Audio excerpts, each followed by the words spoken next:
القطط، الحيوانات الأليفة اللي زي كده، بالله عليكم اجبروا بخاطرهم، اجبروا بخاطرهم النبي، اجبروا بخاطرهم النبي، بدل ما ياكلوا برسيم أو ذرة اجبروا بخاطرهم ويحطوا لهم لحمة عادي خالص، عادي خالص والنبي.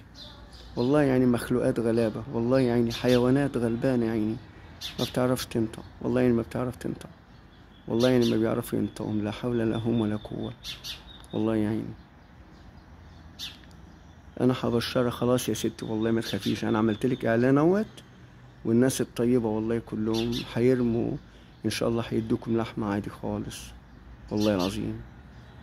مخلوقات طيبة يعني. وما تنسوش رسول الإنسانية، رسول الإنسانية عليه الصلاة والسلام وصانا بالحيوانات الأليفة ديت، والله العظيم.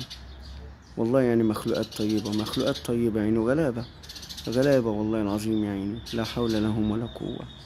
السلام عليكم، وكل سنة وحضراتكم طيبين.